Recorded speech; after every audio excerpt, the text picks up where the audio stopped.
ನಮಸ್ಕಾರ ವೀಕ್ಷಕರೇ, ಕಳೆದ 2 ತಿಂಗಳಿನಿಂದ ಗೃಹಲಕ್ಷ್ಮಿ ಯೋಜನೆಯ ಹಣ ಯಾವ ಮಹಿಳೆಯರಿಗೆ ಜಮಾ ಆಗಿಲ್ಲ ನೋಡಿ. ಸೊ ನೀವು ಕಂಪ್ಲೀಟ್ ಆಗಿ ನೋಡಲೇಬೇಕು ಈ ಒಂದು ಮಾಹಿತಿಯನ್ನ.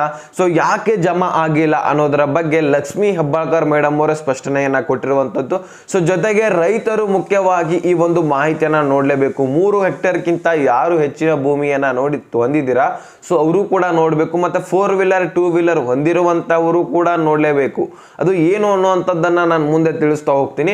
ಇಲ್ಲಿ ಮುಖ್ಯವಾಗಿ BPL ರೇಷನ್ಸ್ ಕಾರ್ಡ್ ಅನ್ನ ಯಾರು ಹೊಂದಿದ್ದೀರಾ ಸೊ ಎಲ್ಲರೂ ಕೂಡ ನೋಡಲೇಬೇಕು ನೋಡಿ. ಸೊ ಒಂದು ಮಾತಿನಲ್ಲಿ ಹೇಳ್ಬೇಕಂದ್ರೆ ಓಕೆನಾ. ಸೊ ಇಲ್ಲಿ ಗೃಹಲಕ್ಷ್ಮಿ ಯೋಜನೆ ಬಗ್ಗೆನೂ ಮಾಹಿತಿ ಇದೆ, ಅನ್ನಭಾಗ್ಯ ಯೋಜನೆ ಸಂಬಂಧಪಟ್ಟಂತಹ ಇಂಪಾರ್ಟೆಂಟ್ ಮಾಹಿತಿಗಳು ಕೂಡ ಬಂದಿದ್ದಾವೆ. ಸೊ ಎಲ್ಲನೂ ಕೂಡ ನಿಮಗೆ ಈ ಒಂದು ವಿಡಿಯೋದಲ್ಲಿ ಕ್ಲಿಯರ್ ಮಾಡಿಕೊಡ್ತೀನಿ. ಸೊ ಕಂಪ್ಲೀಟ್ ಆಗಿ ತಿಳಿಸ್ಕೊಡ್ತೀನಿ. ಸೊ ಚಾನಲ್ಗೆ ಸಬ್ಸ್ಕ್ರೈಬ್ ಮಾಡಲಿಲ್ಲ ಅಂದ್ರೆ ದಯವಿಟ್ಟು ನಮ್ಮ ಶ್ರಮಕ್ಕೆ ಬೇಗನೆ ಸಬ್ಸ್ಕ್ರೈಬ್ ಮಾಡ್ಕೊಳ್ಳಿ. ವಿಡಿಯೋಕ್ಕೆ ಒಂದು ಲೈಕ್ ಕೊಟ್ಬಿಟ್ಟೆ ವಿಡಿಯೋನ ನೋಡ್ಲಿಕ್ಕೆ ಸ್ಟಾರ್ಟ್ ಮಾಡಿ. ಈಗ ನಾನು ಡೈರೆಕ್ಟ್ ಆಗಿನೇ ಟಾಪಿಕ್ಗೆ ಬಂದ್ಬಿಡ್ತೀನಿ. ಇಲ್ಲಿ ಸಾಕಷ್ಟು ಮಹಿಳೆಯರು ಗೃಹಲಕ್ಷ್ಮಿ ಯೋಜನೆಗಂತೂ ಕಾಯ್ತಾ ಇರುವಂತದ್ದು ನಿಜಾನೇ. ಗೃಹಲಕ್ಷ್ಮಿ ಯೋಜನೆಯಿಂದ ಸಾಕಷ್ಟು ಮಹಿಳೆಯರು ಸಾಲ ಕೂಡ ಮಾಡಿರುವಂತದ್ದು ನಿಜ. ಇದನ್ನ ಸರ್ಕಾರದಿಂದ ಮಾಹಿತಿಯನ್ನ ಕೊಟ್ಟಿರುವಂತದ್ದು. ಸೊ ಇಂತಹ ಸಾಲ ಸೂಲಗಳನ್ನ ಮಾಡ್ಲಿಕ್ಕೆ ಹೋಗ್ಬೇಡಿ. EMI ಮುಖಾಂತರ ಸಾಕಷ್ಟು ವಸ್ತುಗಳನ್ನ ತಗೊಳ್ಳಿಕ್ಕೆ ಹೋಗ್ಬೇಡಿ. ಈ ಒಂದು ಗೃಹಲಕ್ಷ್ಮಿ ಯೋಜನೆ ಮತ್ತೆ ಅನ್ನಭಾಗ್ಯ ಯೋಜನೆಯ ಮೇಲೆ ನಂಬಿಕೆ ಇಟ್ಟು, ಇದು ಅನ್ನಭಾಗ್ಯ ಯೋಜನೆಯಲ್ಲಿ ಸಾಕಷ್ಟು ಮಹಿಳೆಯರು ರೇಷನ್ ತರಲಿಕ್ಕೆ ಹೋಗ್ತಾರೆ, ರೇಷನ್ನೇ ಕೊಡ್ತಾ ಇಲ್ಲ. ಯಾಕೆ ಕೊಡ್ತಾ ಇಲ್ಲ ಅಂದ್ರೆ ರೇಷನ್ ಕಾರ್ಡೇ ರದ್ದು ಆಗ್ತಾ ಇರುವಂತದ್ದು. ಇಲ್ಲಿ ಆಹಾರ ಇಲಾಖೆ ಏನ್ ಮಾಡ್ತಾ ಇದೆ ಅಂದ್ರೆ ಸಾಕಷ್ಟು ಮಹಿಳೆಯರ ಫಲಾನುಭವಿಗಳ ಎಲಿಜಿಬಲ್ ಇಲ್ಲದಂತಹ ಮಹಿಳೆಯರನ್ನ ರದ್ದು ಮಾಡ್ತಾ ಇರುವಂತದ್ದು ರೇಷನ್ಸ್ ಕಾರ್ಡ್ಗಳನ್ನ. ಓಕೆನಾ. ಈ ಕಡೆಗೆ ಇಲ್ಲಿ ಗೃಹಲಕ್ಷ್ಮಿ ಯೋಜನೆಯಲ್ಲಿ ಸಾಕಷ್ಟು ಫಲಾನುಭವಿಗಳು ಆದಾಯ ತೆರಿಗೆ ಕಟ್ಟುವರಂತ ತಾಂತ್ರಿಕ ದೋಷದಿಂದ ಬರ್ತಾ ಇರುವಂತದ್ದು. ಸೊ ಅವ್ರದ್ದು ಕೂಡ ರದ್ದು ಮಾಡ್ತಾ ಇದ್ದಾರೆ. ಈ ಒಂದು ವಿಡಿಯೋ ಬಹಳಷ್ಟು ಇಂಪಾರ್ಟೆಂಟ್ ಇದೆ ನೋಡಿ. ಸೊ ಗೃಹಲಕ್ಷ್ಮಿ ಯಾರು ಬೇಕಂತೀರಾ, BPL ರೇಷನ್ಸ್ ಕಾರ್ಡ್ ಯಾರು ಉಳಿಬೇಕಂತೀರಾ, ಸೊ ಈ ವಿಡಿಯೋನ ಕಂಪ್ಲೀಟ್ ಆಗಿ ನೋಡಲೇಬೇಕು ವೀಕ್ಷಕರೇ. ಸೊ ಇದು ನನ್ನ ಕಡೆಯಿಂದ ರಿಕ್ವೆಸ್ಟ್ ಆದ್ರೂ ಅನ್ಕೊಳ್ಳಿ. ಸೊ ನೀವು ನಿಮಗೋಸ್ಕರನೇ ಈ ಒಂದು ವಿಡಿಯೋ ಅಂತ ಅನ್ಕೊಂಬಿಡಿ. ಸೊ ಈಗ ನೋಡಿ ಡೈರೆಕ್ಟ್ ಆಗಿ ನಾನು ಟಾಪಿಕ್ ಏನ ಬಂದ್ಬಿಡ್ತೀನಿ. ಸೊ ಅದು ಇದು ಅಂತ ಏನು ಹೇಳಿ ನಿಮ್ಗೆ ಟೈಮ್ ಅನ್ನ ವೇಸ್ಟ್ ಮಾಡಲ್ಲ. ಸೊ ವಿಡಿಯೋ ಸ್ವಲ್ಪ ಲಾಂಗ್ ಆಗ್ಬೋದು, ಆದ್ರೆ ಇಂಪಾರ್ಟೆಂಟ್ ಮಾಹಿತಿಗಳಿದಾವೆ. ಸೊ ನೋಡ್ತಾನೆ ಹೋಗಿ. ಇಲ್ಲಿ ನೋಡಿ, ಗೃಹಲಕ್ಷ್ಮಿ ಯೋಜನೆಗೆ ಎಲಿಜಿಬಲ್ ಬೇಕಂದ್ರೆ ಮತ್ತೆ BPL ರೇಷನ್ಸ್ ಕಾರ್ಡ್ಗಳಿಗೆ ಎಲಿಜಿಬಲ್ ಬೇಕಂದ್ರೆ ಸೊ ಈ ಒಂದು ಪಾಯಿಂಟ್ಸ್ಗಳು ತುಂಬಾನೇ ಇಂಪಾರ್ಟೆಂಟ್ ಆಗಿರುವಂತದ್ದು. ಸೊ ಈ ಒಂದು ಪಾಯಿಂಟ್ಸ್ಗಳು ಯಾವುವು ಅಂತ ನೀವು ಕೇಳ್ಬೋದು. ಸೊ ಇದು ರೂಲ್ಸ್ಗಳನ್ನ ನೀವು ಫಾಲೋ ಅಪ್ ಮಾಡಲೇಬೇಕು. ಇಂತಹ ರೂಲ್ಸ್ಗಳನ್ನ ಫಾಲೋ ಮಾಡಿಲ್ಲದ ಕಾರಣಕ್ಕಾಗಿ ಆಹಾರ ಇಲಾಖೆ ರೇಷನ್ಸ್ ಕಾರ್ಡ್ಗಳನ್ನ ರದ್ದು ಮಾಡ್ತಾ ಇರುವಂತದ್ದು. ಓಕೆನಾ. ಸೊ ಇಲ್ಲಿ ನಮ್ಮ ರಾಜ್ಯದಲ್ಲಿನೇ ಟೋಟಲ್ ಆಗಿ 40 ಲಕ್ಷ ಒಂದು ಫಲಾನುಭವಿಗಳ ರೇಷನ್ಸ್ ರದ್ದು ಮಾಡ್ತಾ ಇದ್ದಾರೆ. ಸೊ ಅದರ ಪೈಕಿ ಈಗಾಗಲೇ 10 ಲಕ್ಷ ರೇಷನ್ಸ್ ಕಾರ್ಡ್ಗಳನ್ನ ರದ್ದು ಮಾಡಿರುವಂಥದ್ದು.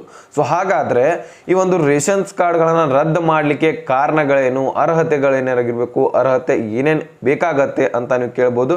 ಸೊ ಮೊದಲನೇದಾಗಿ ನಿಮ್ಗೆ ಹೇಳ್ಬೇಕಂದ್ರೆ BPL ರೇಷನ್ಸ್ ಕಾರ್ಡ್ಗಳನ್ನ ಉಳಿದ್ರೇನೆ ನಿಮ್ಗೆ ಗೃಹಲಕ್ಷ್ಮಿ ಯೋಜನೆ ಸಿಗತ್ತೆ, ಅನ್ನಭಾಗ್ಯ ಯೋಜನೆ ಸಿಗತ್ತೆ. ಹಣ ಬಿಡಿ, ಅಕ್ಕಿ ಆದ್ರೂ ಬೇಕಲ್ವಾ. ಸೊ ಅಕ್ಕಿ ಸಿಗೋದು BPL ರೇಷನ್ ಕಾರ್ಡ್ ಇದ್ರೇನೆ ಮಾತ್ರ ಅಲ್ವಾ. APL ಇದ್ದವ್ರಿಗೆ ಸಿಗತ್ತೆ, ಓಕೆ, ಇಲ್ಲ ಅನ್ನೋದಿಲ್ಲ. ಆದ್ರೆ ಮುಖ್ಯವಾಗಿ BPL ರೇಷನ್ಸ್ ಕಾರ್ಡ್ ಇದ್ದವರಿಗೆ ಸಾಕಷ್ಟು ಯೋಜನೆಗಳಿದಾವೆ. ಸೊ ಅದನ್ನ ನಾನು ಕೊನೆಯದಾಗಿ ಮಧ್ಯದಲ್ಲಿ ತಿಳಿಸ್ತಾ ಹೋಗ್ತೀನಿ. ಗೃಹಲಕ್ಷ್ಮಿ ಯೋಜನೆ ಬರಲಿಕ್ಕೆ ಮಹಿಳಾ ಮತ್ತು ಮಕ್ಕಳ ಕಲ್ಯಾಣ ಇಲಾಖೆ ಒಂದು ಸಚಿವರೇ ಹೇಳಿರುವಂತದ್ದು. ಅದು ಕೂಡ ನಾನು ಮಧ್ಯದಲ್ಲಿ ತಿಳಿಸ್ಕೊಡ್ತೀನಿ. ಸೊ ಕಂಪ್ಲೀಟ್ ಆಗಿ ನೋಡ್ತಾ ಹೋಗಿ. ಅದಕ್ಕೆ ಕಾರಣ ಏನು, ಗೃಹಲಕ್ಷ್ಮಿ ಇಷ್ಟು ಡಿಲೇ ಆಗ್ಲಿಕ್ಕೆ, ಯಾರಿಗೆ ಇನ್ನೂ ಕೂಡ ಹಣ ಜಮಾ ಆಗಿಲ್ಲ, ಅದು ಜಮಾ ಆಗಿಲ್ಲ ಯಾಕೆ ಅನ್ನೋದಂಥದ್ದನ್ನ ನಾನು ಮುಂದೆ ತಿಳಿಸ್ತಾ ಹೋಗ್ತೀನಿ. ಸೊ ಮೊದಲಿಗೆ ಈ ಒಂದು ರೂಲ್ಸ್ ಬಗ್ಗೆ ನಾವು ಮಾತಾಡೋದನ್ನ ಇಲ್ಲಿ ನೋಡಿ. ಮೊದಲನೇದಾಗಿ 1,20,000ಕ್ಕಿಂತ ಹೆಚ್ಚಿನ ಆದಾಯವನ್ನ ನೀವು ಹೊಂದಿರಬಾರದು. ಓಕೆನಾ. ಇಲ್ಲಿ 4 ವೀಲರ್ 2 ವೀಲರ್ ವಾಹನಗಳನ್ನ ಹೊಂದಿರ್ತೀರಾ. ಸೊ BPL ರೇಷನ್ಸ್ ಕಾರ್ಡ್ಗಳು ಎರಡನೇದಾಗಿ ಇದು. ಒಂದನೇದಾಗಿ 1,20,000ಕ್ಕಿಂತ ಹೆಚ್ಚಿನ ಅಮೌಂಟ್ ಅನ್ನ ನೀವು ವಾರ್ಷಿಕ ಆದಾಯವನ್ನ ಹೊಂದಿರಬಾರದು. ನೆಕ್ಸ್ಟ್ 4 ವೀಲರ್ 2 ವೀಲರ್ ಅವರು ಬಹಳಷ್ಟು ಜನ ಇದ್ದಾರೆ, ಸಾಕಷ್ಟು ಫಲಾನುಭವಿಗಳು ಇದ್ದಾರೆ BPL ರೇಷನ್ ಕಾರ್ಡ್ಗಳನ್ನ ತಗೊಂಡಿಂತವ್ರು. ಸೊ ಇಲ್ಲಿ ಮೊದಲನೇದಾಗಿ ನಿಮ್ಗೆ ಹೇಳ್ಬೇಕಂದ್ರೆ ವೈಟ್ ಬೋರ್ಡ್ ಕಾರು ಮತ್ತೆ ಯೆಲ್ಲೋ ಬೋರ್ಡ್ ಕಾರ್ ಅಂತ 2 ಟೈಪ್ ಇರ್ತವೆ ಕಾರ್ಗಳಲ್ಲಿ. ಒಂದನೇದಾಗಿ ವೈಟ್ ಬೋರ್ಡ್ ಕಾರ್ ಅಂದ್ರೆ ಮನೆ ಬಳಕೆಯ ವಾಹನಗಳು ಇರ್ತವೆ. 4 ವೀಲರ್ ಏನಿರ್ತವೆ ಮನೆ ಬಳಕೆಯ ವಾಹನಗಳನ್ನ ಹೊಂದಿರ್ತಾರೆ ವೈಟ್ ಬೋರ್ಡ್ ಕಾರು. ಇನ್ನು ಇಲ್ಲಿ 4 ವೀಲರ್ ಅಲ್ಲಿನೇ ಯೆಲ್ಲೋ ಬೋರ್ಡ್ ಕಾರ್ ಅಂತ ಬರುತ್ತೆ. ಅದು ಏನು, ಉದ್ಯೋಗಗಳಿಗೋಸ್ಕರ ಲೋನ್ ಮುಖಾಂತರ ತೆಗೆದುಕೊಂಡಿರುವಂತಹ ಕಾರು. ಓಕೆನಾ. ಇಲ್ಲಿ ಲೋನ್ ಮುಖಾಂತರ EMI ಮುಖಾಂತರ ಈ ಒಂದು ಕಾರನ್ನ ತೆಗೆದುಕೊಂಡಿರ್ತಾರೆ, ಮನೆ ಬಳಕೆಗಲ್ಲ. ಇದು ಉದ್ಯೋಗಗಳಿಗೋಸ್ಕರ, ದಿನನಿತ್ಯದ ನಮ್ಮ ಉದ್ಯೋಗಗಳಿಗೋಸ್ಕರ ಈ ಒಂದು ಕಾರನ್ನ ತೆಗೆದುಕೊಂಡಿರ್ತೀವಿ ಅಂತ ರಿಜಿಸ್ಟರ್ ಆಗಿರುತ್ತೆ ಇಲ್ಲಿ ಸಾರಿಗೆ ಇಲಾಖೆಯಲ್ಲಿ. ಸೊ ಅಲ್ಲಿಂದ ಏನು ಮಾಡುತ್ತೆ, ಆಹಾರ ಇಲಾಖೆ ಇನ್ಫಾರ್ಮೇಶನ್ ಅನ್ನು ತಗೊಳುತ್ತೆ. ಸೊ ಈ ರೀತಿ ಇದೆಯಾ ಅಂತ ಅನ್ಕೊಂಡು ಈ ಒಂದು ಯೆಲ್ಲೋ ಬೋರ್ಡ್ ಕಾರ್ಡ್ನ ಹೊಂದಿರುವಂತಹ BPL ರೇಷನ್ ಕಾರ್ಡ್ದಾರರಿಗೆ ರದ್ದು ಮಾಡಲ್ಲ. ಇನ್ನು ವೈಟ್ ಬೋರ್ಡ್ ಕಾರ್ಡನ್ನು ಹೊಂದಿದ್ದು BPL ರೇಷನ್ಸ್ ಕಾರ್ಡನ್ನು ಹೊಂದಿರುವಂತಹ ಒಂದು ಫಲಾನುಭವಿಗಳನ್ನ ರದ್ದು ಮಾಡ್ತಾರೆ, 100% ರದ್ದು ಮಾಡಾಕ್ತಾರೆ. ಓಕೆನಾ. ಸೊ ಇದ್ರ ಬಗ್ಗೆ ಕ್ಲಾರಿಫಿಕೇಶನ್ ಸಿಗ್ತಾ. ಇನ್ನು 2 ವೀಲರ್ ಬಗ್ಗೆ ಹೇಳೋದಾದ್ರೆ 2 ವೀಲರ್ ಇದ್ದರೂ ಯಾರು ಕೂಡ ಪ್ರಾಬ್ಲಮ್ ಇಲ್ಲ, ಏನು ತಲೆ ಕೆಡಿಸ್ಕೊಳ್ಳೋ ಹೋಗ್ಬೇಡಿ. ಆದರೆ ಇಲ್ಲಿ ಟ್ರ್ಯಾಕ್ಟರ್ ಇದ್ದವರು ಅಂತ ಕೇಳ್ತೀರಾ, ಟ್ರ್ಯಾಕ್ಟರ್ ಇದ್ದವರು ಸಾಕಷ್ಟು ರೈತರು ಕೂಡ ನನಗೆ ಕಮೆಂಟಲ್ಲಿ ಕೇಳ್ತಾ ಇದ್ರು, ಹಿಂದಿನ ವಿಡಿಯೋದಲ್ಲಿ ಸಾಕಷ್ಟು ವಿಡಿಯೋದಲ್ಲಿ ಕಮೆಂಟ್ ಮಾಡಿದ್ದಾರೆ. ಇಲ್ಲಿ ಟ್ರ್ಯಾಕ್ಟರನ್ನು ಹೊಂದಿರುವಂಥವ್ರು ಏನಾಗುತ್ತೆ ಅಂದರೆ ನಿಮ್ಮದು EMI ಮುಖಾಂತರ ಇನ್ನೂ ಕೂಡ ಲೋನ್ ತುಂಬ್ತಾ ನೀವು ಆ ಒಂದು ಆ ಟ್ರ್ಯಾಕ್ಟರ್ಗಳನ್ನು ತೆಗೆದುಕೊಂಡಿರ್ತಾರ ಅಂತ ಅನ್ಕೊಳ್ಳಿ. ಸೊ ನಿಮ್ಗೇನು ಪ್ರಾಬ್ಲಮ್ ಇಲ್ಲ, ಉದ್ಯೋಗಗಳಿಗೋಸ್ಕರ ತೊಗೊಂಡಿರ್ತಾರೆ, ನಿಮ್ಮ ಸ್ವಂತ ಬಳಕೆಗಾದರೂ, ಆದರೆ EMI ಮುಖಾಂತರ ಅದು ಇದಕ್ಕೋಸ್ಕರ ತಗೊಂಡಿರ್ತೀರ. ಸೊ ಅಂಥವ್ರಿಗೆ ಏನು ಪ್ರಾಬ್ಲಮ್ ಇಲ್ಲ. ಓಕೆನಾ. ಸೊ ಆದರೆ ಇಲ್ಲಿ ಇನ್ನು ಇಂಪಾರ್ಟೆಂಟ್ಸ್ ಮಾಹಿತಿಗಳಿದಾವೆ. IT ರಿಟರ್ನ್ಸ್, ಆದಾಯ ತೆರಿಗೆ ಕಟ್ಟುವವರನ್ನು ಕೂಡ ಈಗ BPL ರೇಷನ್ಸ್ ಕಾರ್ಡ್ಗಳಿಂದ ತೆಗೆದಾಕ್ತಾ ಇದ್ದಾರೆ. ಓಕೆನಾ. ಇಲ್ಲಿ BPL ರೇಷನ್ಸ್ ಕಾರ್ಡ್ಗಳನ್ನ ತೆಗೆದಾಕ್ಬಿಟ್ರೆ ಗೃಹಲಕ್ಷ್ಮಿ ಯೋಜನೆಯೂ ಕೂಡ ಸಿಗಲ್ಲ. ಸೊ ನಾನು ಈಗಲೇ ಹೇಳ್ತಾ ಇದ್ದೀನಿ, ಮಹಿಳಾ ಮತ್ತು ಮಕ್ಕಳ ಕಲ್ಯಾಣ ಇಲಾಖೆ ಸಚಿವೆಯೂ ಕೂಡ ಇಂಪಾರ್ಟೆಂಟ್ ಮಾಹಿತಿ ಕೊಟ್ಟಿದ್ದಾರೆ. ಸೊ ಅದನ್ನು ನಾನು ನಿಮಗೆ ಮಧ್ಯದಲ್ಲಿ ತಿಳಿಸ್ಕೊಡ್ತೀನಿ. ಆ ಒಂದು ಗೃಹಲಕ್ಷ್ಮಿ ಯೋಜನೆ ನಿಮ್ಗೆ ಯಾಕೆ ಬರ್ತಾ ಇಲ್ಲ, ಇಷ್ಟೇ ಡಿಲೇ ಆಗ್ತಾ ಇದೆ, ಎಲ್ಲರಿಗೂ ಕೂಡ ಜಮಾ ಆಗ್ತಾ ಇದೆ ಆಲ್ಮೋಸ್ಟು, ಅಲ್ಲಿ ಇನ್ನೂವರೆಗೂ ಕೂಡ ನಿಮಗೆ ಯಾಕೆ ಜಮಾ ಆಗ್ತಾ ಇಲ್ಲ ಅನ್ನೋದ್ರ ಬಗ್ಗೆ ನಾನು ತಿಳಿಸ್ಕೊಡ್ತೀನಿ.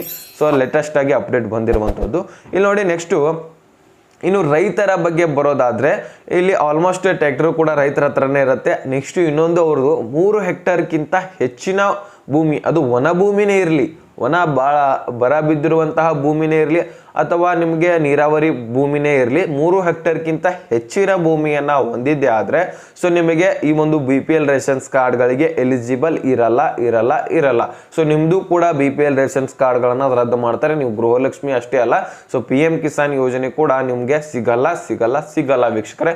ಸೊ ಹಾಗಾದರೆ ಇದಿಷ್ಟು ಆದಮೇಲೆ ಇಲ್ಲಿ ನಗರ ಪ್ರದೇಶಗಳಲ್ಲಿ 1000 ಚದರ ಮೀಟರ್ಗಿಂತ ಹೆಚ್ಚಿನ ಭೂಮಿಯನ್ನು ಅಂದರೆ 1000ಕ್ಕಿಂತ ಹೆಚ್ಚಿನ ಮನೆಯನ್ನು, ಸ್ವಂತ ಮನೆಯನ್ನು ಹೊಂದಿರುವಂತಹ ಫಲಾನುಭವಿಗಳಿಗೆ BPL ರೇಷನ್ಸ್ ಕಾರ್ಡ್ ಏನಾದರೂ ಇದ್ದರೆ ಅವ್ರದ್ದು ಕೂಡ ರದ್ದು ಮಾಡ್ತಾರೆ. ಇದನ್ನು ಕೂಡ ಕಂದಾಯ ಇಲಾಖೆಯಿಂದ ಒಂದು ಮಾಹಿತಿಯನ್ನು ತೆಗೆದುಕೊಳ್ಳುತ್ತೆ ಆಹಾರ ಇಲಾಖೆ. ನೀವು ಕೇಳ್ತಾ ಇರ್ಬೋದು, ಇದನ್ನು ಈ ಮಾಹಿತಿ ಆಹಾರ ಇಲಾಖೆ ಎಲ್ಲಿಂದ ಬರುತ್ತೆ ಅಂತ ನೀವು ಕೇಳ್ಬೋದು. ಕಂದಾಯ ಇಲಾಖೆಯಿಂದ ಈ ಒಂದು ಮಾಹಿತಿಯನ್ನು ಕಲೆಕ್ಟ್ ಮಾಡಿಕೊಂಡು ಸೊ ನಿಮ್ಮದು 1000ಕ್ಕಿಂತ ಹೆಚ್ಚಿನ ಚದರ ಮೀಟರ್ ಏನು ಭೂಮಿ ಇರುತ್ತೆ ಅಲ್ಲಿ ಮನೆಯನ್ನು ಕಟ್ಟಿರ್ತೀರಾ. ಸೊ ಅಂತಹ ಫಲಾನುಭವಿಗಳನ್ನು ಈ ಒಂದು BPL ರೇಷನ್ಸ್ ಕಾರ್ಡ್ಗಳಿಂದ ತೆಗೆದಾಕ್ತಾರೆ. ಓಂ ಶ್ರೀ ಹೊರನಾಡು ಅನ್ನಪೂರ್ಣೇಶ್ವರಿ ಜ್ಯೋತಿಷಾಲಯ. ನಾವು ಮನುಷ್ಯರಾಗಿ ಹುಟ್ಟಿದ ಬಳಿಕ ಒಂದಾದ್ರೂ ಸಮಸ್ಯೆ ಇದ್ದೇ ಇರುತ್ತೆ. ಪ್ರೀತಿಯಲ್ಲಿ ಕಿರಿಕಿರಿ, ಮದುವೆಯಲ್ಲಿ ಸಮಸ್ಯೆ, ಗಂಡ ಹೆಂಡತಿಯ ಜಗಳ, ಅತ್ತೆ ಸೊಸೆಯ ಜಗಳ, ಶತ್ರುವಿನ ನಾಶ, ಮಹಿಳೆಯರ ಗುಪ್ತ ಸಮಸ್ಯೆಗಳು, ಸಾಕಷ್ಟು ಹಲವಾರು ಸಮಸ್ಯೆಗಳಿರ್ತವೆ. ಈ ಒಂದು ಎಲ್ಲ ಸಮಸ್ಯೆಗಳಿಗೆ ಇಲ್ಲಿ ಗುರೂಜಿ ಅವರು ವೇದಾಂತ್ ಶರ್ಮಾ ಇವರ ಹೆಸರು. ಸೊ ಇಲ್ಲಿ ಸ್ಕ್ರೀನ್ ನಲ್ಲಿ ಕಾಣ್ತಾ ಇರುವಂತಹ ನಂಬರ್ಗೆ ಕರೆ ಮಾಡಿ ನಿಮ್ಮ ಒಂದು ಸಮಸ್ಯೆಗಳಿಗೆ ವಿಶೇಷವಾದಂತಹ ಪರಿಹಾರವನ್ನ ಪಡೆದುಕೊಳ್ಳಿ. ಸೊ ಓಕೆನಾ. ಇದಿಷ್ಟು ಆದರೆ ನೆಕ್ಸ್ಟ್ ಗೋರ್ಮೆಂಟ್ಸ್ ಜಾಬನ್ನು ಹೊಂದಿರ್ತಾರೆ ಸಾಕಷ್ಟು ಫಲಾನುಭವಿಗಳು. ಒಂದು ಸರ್ಕಾರಿ ಉದ್ಯೋಗಗಳಲ್ಲಿ ಇರ್ತಾರೆ, ಅದು ಕೇಂದ್ರ ಸರ್ಕಾರದ ಉದ್ಯೋಗ ಆಗಿರಲಿ ಅಥವಾ ರಾಜ್ಯ ಸರ್ಕಾರದ ಉದ್ಯೋಗ ಆಗಿರಲಿ. ಸೊ ಒಟ್ಟಾರೆಯಾಗಿ ಒಂದು ಸರ್ಕಾರಿ ನೌಕರರಾಗಿ ನೀವು ಹೊರಹೊಮ್ಮಿರ್ತೀರ. ಸೊ ಅಂತಹ ಫಲಾನುಭವಿಗಳಿಗೆ ಇನ್ಮೇಲಿಂದ ಗೃಹಲಕ್ಷ್ಮಿ ಯೋಜನೆ ಸಿಗಲ್ಲ. ಓಕೆನಾ. ಸೊ ಇಂಥವ್ರನ್ನು ಕೂಡ ರೇಷನ್ಸ್ ಕಾರ್ಡ್ಗಳಿಂದ ರದ್ದು ಮಾಡ್ತಾ ಇರುವಂಥದ್ದು ಆಹಾರ ಇಲಾಖೆ. ಯಾಕಂದರೆ ಸಿಕ್ಕಾಪಟ್ಟೆ ಜನರು ತುಂಬಿದ್ದಾರೆ ಕಣ್ರಿ. ಸೊ ಇಲ್ಲಿ ಬೆಂಗಳೂರಿನಲ್ಲಿ ಸಾಕಷ್ಟು ಒಂದು 70%ಇಂದ 80% ಅಂತೂ ಗೋರ್ಮೆಂಟ್ ಜಾಬ್ ಇದ್ದವರೇ ಅಲ್ಲಿ ಹೋಗಿ ನೆಲೆ ಉರಿಸ್ತಾರೆ, ಹೌದಲ್ವಾ. ಸೊ ಇಲ್ಲಿ ಎಲ್ಲರ ಹತ್ರ 20%ಗಿಂತ ಹೆಚ್ಚಿನ ಜನರ ಹತ್ರ BPL ರೇಷನ್ಸ್ ಕಾರ್ಡ್ಗಳಿದಾವೆ ಅಂತಾರೆ. ಅಂದರೆ ಬೆಂಗಳೂರಿನಲ್ಲೇ 20% ಅಲ್ಲ, ನಮ್ಮ ಕರ್ನಾಟಕ ರಾಜ್ಯದಲ್ಲಿನೇ ಟೋಟಲ್ ಆಗಿ 20% ಬರೀ ಬೆಂಗಳೂರಿನಲ್ಲಿದ್ದಾರಂತೆ. ಸೊ ಅದಕ್ಕೋಸ್ಕರ ಜಾಬ್ ಇದ್ದವರು ಕೂಡ ಬಹಳಷ್ಟು ಜನ ಇದ್ದಾರೆ. ಸೊ ಅವ್ರನ್ನೆಲ್ಲರನ್ನೂ ಕೂಡ ರದ್ದು ಮಾಡ್ತಾ ಇರುವಂಥದ್ದು. ಸೊ ಇದರ ನಿಟ್ಟಿನಲ್ಲಿ ಸರ್ಕಾರ ಸಾಕ್ತಾ ಇದೆ. ಈ ಒಂದು ನಿರ್ಧಾರ ಒಳ್ಳೆಯ ನಿರ್ಧಾರ ಅಂತಾನೆ ಹೇಳ್ಬೋದು. ಯಾಕಂದರೆ ಎಲ್ಲರಿಗೆ ಕೊಡ್ತಾ ಹೋದರೆ ಇಲ್ಲಿ ಸರ್ಕಾರದ ಆರ್ಥಿಕ ಪರಿಸ್ಥಿತಿಗೆ ಹೊಡೆತ ಬೀಳೋದಂತೂ ನಿಜ. ಆದರೆ ಇಲ್ಲಿ ಸಿಗೋವರಿಗೆ ಸಿಗಲ್ಲ ನೋಡಿ. ಇಲ್ಲಿ ಬಡ ಜನರಿಗೆ ಏನು ಕೊಡಬೇಕಂತ ಯೋಜನೆ ಮಾಡಿರ್ತಾರಲ್ಲ, ಸೊ ಅದು ಬಹಳ ದಿನ ಮುಂದುವರಿಯಲ್ಲ, ಇಲ್ಲೇ ಸ್ಟಾಪ್ ಮಾಡಿಬಿಡ್ಬೇಕಾಗತ್ತೆ.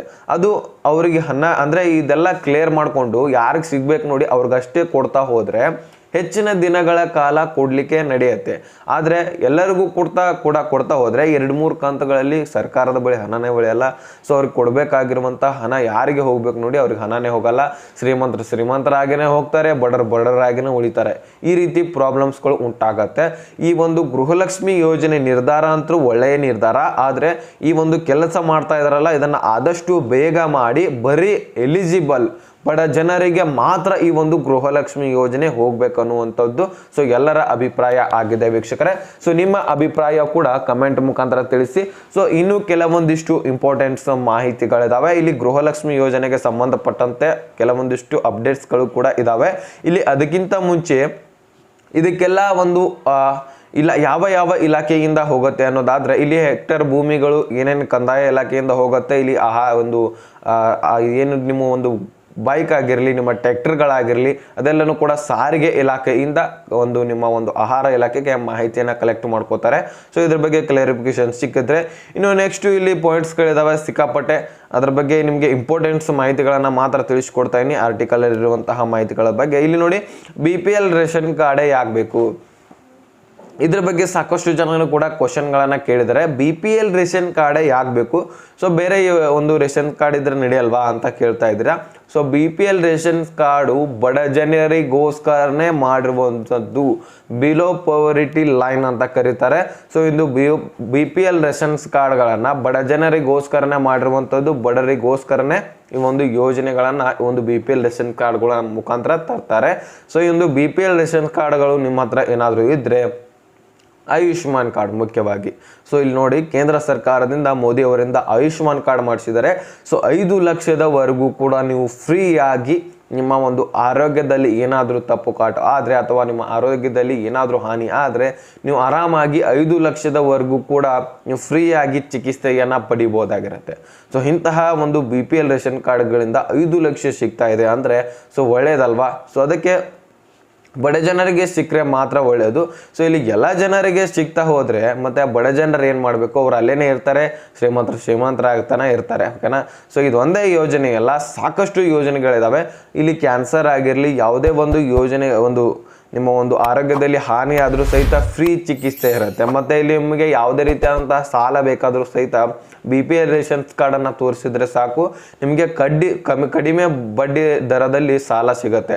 ಸೊ ಈ ರೀತಿಯಾಗಿ ಈ ಒಂದು BPL ರೇಷನ್ಸ್ ಕಾರ್ಡ್ಗಳಿಗೆ ಯೋಜನೆಗಳು ಸಿಗ್ತವೆ. ಕಿಡ್ನಿ ಫೇಲ್ಯೂರ್ವರೆಗೂ ಕೂಡ ಸಾಕಷ್ಟು ಫ್ರೀ ಚಿಕಿತ್ಸೆ ಸಿಗ್ತಾ ಇರುತ್ತೆ. ಸೊ ಕ್ಯಾನ್ಸರ್ ಆಗಿರಲಿ, ಯಾವುದೇ ರೀತಿಯಾದಂತಹ ಯೋಜನೆಗಳಿಗೆ ಇಲ್ಲಿ ಇಂತಿಷ್ಟು ಒಳ್ಳೆ ಆಸ್ಪತ್ರೆಗೆ ಕೊಟ್ಟಿರುವಂಥದ್ದು ಆಯುಷ್ಮಾನ್ ಕಾರ್ಡ್ ಮುಖಾಂತರ ಸಾಕಷ್ಟು ನೀವು ಪಡಿತಾ ಹೋಗ್ಬೋದು ಯೋಜನೆಗಳನ್ನು.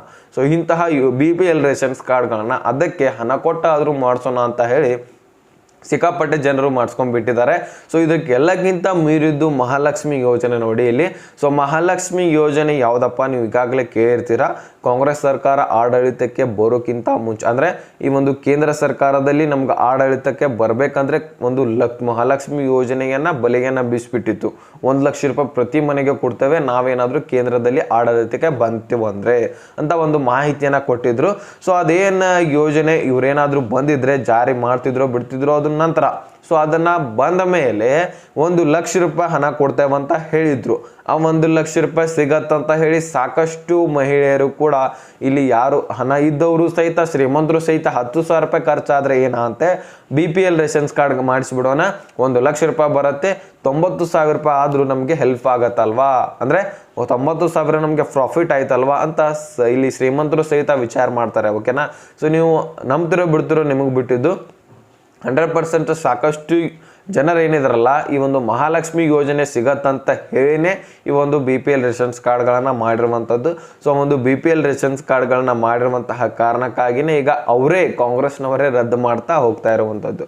ಸೊ ರದ್ದು ಮಾಡ್ತಾ ಇರುವಂಥದ್ದು ನಿಜಾನೇ, ಮತ್ತು ಒಳ್ಳೆಯ ಕೆಲಸನೇ ಅದು. ಯಾಕಂದರೆ ಎಲಿಜಿಬಲ್ ಇಲ್ಲ ಅಂತವ್ರಿಗೂ ಕೂಡ ಕೊಡ್ತಾ ಹೋದರೆ ಸರ್ಕಾರ ಎಲ್ಲಿಂದ ತರಬೇಕು ದುಡ್ಡು, ಮತ್ತು ಇಲ್ಲಿ ಬಡ ಜನರಿಗೆ ಮಾತ್ರ ಹೋಗಬೇಕಾಗಿರುವಂಥದ್ದು ಇಂತಹ ಯೋಜನೆಗಳು. ಯಾಕಂದರೆ ಅವರು ಕೂಡ ಒಂದು ಹಂತದಲ್ಲಿ ಬರಬೇಕಲ್ವಾ. ಸೊ ದಿನನಿತ್ಯದ ದುಡಿಮೆಯಿಂದ ದಿನನಿತ್ಯದ ಊಟ ಮಾಡ್ತಾ ಇರುವಂಥದ್ದು ಬಡ ಜನರು. ಸೊ ಅವ್ರಿಗೆಲ್ಲರಿಗೂ ಕೂಡ ಈ ಒಂದು ಸರ್ಕಾರದಿಂದ ಈ ಥರ ಯೋಜನೆಗಳು ಹೋಗ್ತಾ ಇದ್ರೆ ಸೊ ಅವರು ಕೂಡ ಒಂದು ಹಂತದಲ್ಲಿ ಬರ್ತಾರೆ. ಅದನ್ನೆಲ್ಲ ಶ್ರೀಮಂತರು ಕಸ್ಕೊಂಡ್ಬಿಟ್ರೆ ಎಲ್ಲಿಂದ ಹೋಗಬೇಕು ಅವ್ರಿಗೆ. ಸೊ ಈ ಥರ ಪ್ರಾಬ್ಲಮ್ಸ್ಗಳು ಉಂಟಾಗತ್ತೆ. ಅದಕ್ಕೋಸ್ಕರ BPL ರೇಷನ್ಸ್ ಕಾರ್ಡ್ಗಳನ್ನು ರದ್ದು ಮಾಡ್ತಾ ಇರುವಂಥದ್ದು ಸರ್ಕಾರ, ನಮ್ಮ ರಾಜ್ಯ ಸರ್ಕಾರ. ಈಗಾಗಲೇ ಒಂದು 10 ಲಕ್ಷದಿಂದ ಹೆಚ್ಚಿನ ರೇಷನ್ಸ್ ಕಾರ್ಡ್ಗಳನ್ನು ರದ್ದು ಮಾಡಿದ್ದಾರೆ. ಹಾಗೂ ಕೂಡ ಈಗ ಗೃಹಲಕ್ಷ್ಮಿ ಯೋಜನೆ ಕಡೆ ಬಂದ್ಬಿಡೋಣ. ಸೊ ಇಲ್ಲಿ ಗೃಹಲಕ್ಷ್ಮಿ ಯೋಜನೆಗೆ ಬಹಳಷ್ಟು ಏನು ಅಪ್ಡೇಟ್ ಅಂದರೆ ಇಲ್ಲಿ ಮಹಿಳಾ ಮತ್ತು ಮಕ್ಕಳ ಕಲ್ಯಾಣ ಇಲಾಖೆ ಸಚಿವೆಯರು ಕೊಟ್ಟಿರುವಂಥದ್ದು ಮಾಹಿತಿ ವೀಕ್ಷಕರೇ. ಈಗಾಗಲೇ DBTಗೆ ಪುಷ್ ಮಾಡಿದಂತರೂ ನಿಜ, ಟ್ರೆಜರಿಗೆ ಪುಷ್ ಮಾಡಿ DBTಗೆ ಪುಷ್ ಮಾಡಿದ್ದಾರೆ. ಈಗಾಗಲೇ ಟ್ರೆಜರಿದಿಂದ DBTಗೆ ಪುಷ್ ಮಾಡಿದ್ದಾರೆ. ಸೊ ಅಲ್ಲಿಂದ ಈಗಾಗಲೇ ಬ್ಯಾಂಕ್ಗಳಿಗೂ ಕೂಡ ಬಂದಿರುವಂಥದ್ದು. ಸೊ ಅಲ್ಲಿ ಯಾವ ಅಮೌಂಟ್ ಬಂದಿದೆ ಅಂದರೆ ಸ್ವಲ್ಪ ಅಮೌಂಟ್ ಹೋಗಿದೆ, ಇನ್ನು ಕೆಲವೊಂದಿಷ್ಟು ಸ್ವಲ್ಪ ಅಮೌಂಟ್ ಹೋಗೋದಿದೆ, ಅಲ್ಲಿ ತಾಂತ್ರಿಕ ದೋಷ ಆಗ್ತಾ ಇದೆ. ಈಗಾಗಲೇ ಬ್ಯಾಂಕ್ಗಳಿಗೆ ಹೋಗಿರುವಂತಹ ಅಮೌಂಟನ್ನು ಈಗಾಗಲೇ ಸ್ವಲ್ಪ ಹಂತವಾಗಿ ಎಲ್ಲರ ಖಾತೆಗೆ ಜಮಾ ಮಾಡ್ತಾ ಇದ್ದೀವಿ. ಆದರೆ ಇಲ್ಲಿ ಎಲ್ಲರಿಗೆ ಅತಿ ಸ್ಪೀಡಾಗಿ ಯಾಕೆ ಹೋಗ್ತಾ ಇಲ್ಲ ಅಂದರೆ ಇಲ್ಲಿ DBTದಿಂದ ಬ್ಯಾಂಕಿಗೆ ಹೋಗಲಿಕ್ಕೆ ಸರ್ವರ್ ತಾಂತ್ರಿಕ ಇಶ್ಯೂ ಆಗ್ತಾ ಇರುವಂಥದ್ದು. ಸೊ ಅಲ್ಲಿನೇ ಪ್ರಾಬ್ಲಮ್ ಉಂಟಾಗ್ತಾ ಇದೆ. ಸೊ ಒಂದು ಪ್ರಾಬ್ಲಮನ್ನು ನಾವು ತಡೆಗಟ್ಟಿ ಆ ಒಂದು ಬ್ಯಾಂಕ್ಗಳಿಗೆ ಅಮೌಂಟ್ ಹಾಕಿ ಬ್ಯಾಂಕ್ಗಳಿಂದ ನಿಮ್ಮ ಖಾತೆಗೆ ಆದಷ್ಟು ಬೇಗ ನಾವು ಟ್ರಾನ್ಸ್ಫರ್ ಮಾಡ್ತೇವೆ ಅಂತ ಒಂದು ಮಹಿಳಾ ಮತ್ತು ಮಕ್ಕಳ ಕಲ್ಯಾಣ ಇಲಾಖೆ ಸಚಿವೆಯು ಕೊಟ್ಟಿರುವಂತಹ ಮಾಹಿತಿ. ಸೊ ಅದಕ್ಕೆ ನಿಮಗೆ ಡಿಲೇ ಆಗಿರುವಂಥದ್ದು. ನೀವು ಕೇಳ್ಬೋದು ಇಷ್ಟೇಕೆ ಡಿಲೇ ಆಗ್ತಾ ಇದೆ, ನಮ್ಗೆ ಈಗಾಗಲೇ ಬರಬೇಕಾಗಿತ್ತು ಆಗಸ್ಟ್ನಲ್ಲಿನೇ ಅಂದಿದ್ರು, ಮತ್ತು ಈಗ 4ನೇ ತಾರೀಕು 5ನೇ ತಾರೀಕು ಬರ್ತಾ ಬಂತು, ಆದರೂ ಸಹಿತ ಹಣ ಬರ್ತಾ ಇಲ್ಲ ಅಲ್ಲ ಅಂತ ನೀವು ಅನ್ಕೋಬಹುದು. ಅದಕ್ಕೋಸ್ಕರನೇ ಮಾಹಿತಿಯನ್ನು ಅವರು ಸ್ಪಷ್ಟನೆಯನ್ನು ಕೊಟ್ಟಿರುವಂಥದ್ದು. ಸೊ ಆ ಒಂದು ಸ್ಪಷ್ಟನೆಯನ್ನು ನಿಮ್ಮ ಮುಂದೆ ಇಟ್ಟಿದ್ದೀನಿ. ಈ ಒಂದು DBT ಮತ್ತು ಆ ಒಂದು ಬ್ಯಾಂಕ್ಗಳಿಗೆ ಬರೋದಿದೆ ಪ್ರಾಬ್ಲಮ್, ಅಲ್ಲೇ ತಾಂತ್ರಿಕ ದೋಷ ಆಗ್ತಾ ಇದೆ ಅಂತ. ಸೊ ಬಂದ ಮೇಲೆ ನಿಮಗೆ ಆದಷ್ಟು ಬೇಗ ಎಲ್ಲರ ಖಾತೆಗೆ ಜಮಾ ಆಗಲಿಕ್ಕೆ ಪ್ರಾರಂಭಿಸ್ತದೆ. ಅಂದರೆ ಈಗಾಗಲೇ ಪ್ರಾರಂಭ ಆಗಿದೆ, ಎಲ್ಲರ ಖಾತೆಗೆ ಹೋಗ್ತಾ ಇದೆ. ಅಂದರೆ ಬ್ಯಾಂಕ್ನಲ್ಲಿರುವಂತಹ ಹಣದಿಂದ ಎಲ್ಲರ ಖಾತೆಗೆ ಜಮಾ ಮಾಡ್ತಾ ಇರುವಂಥದ್ದು.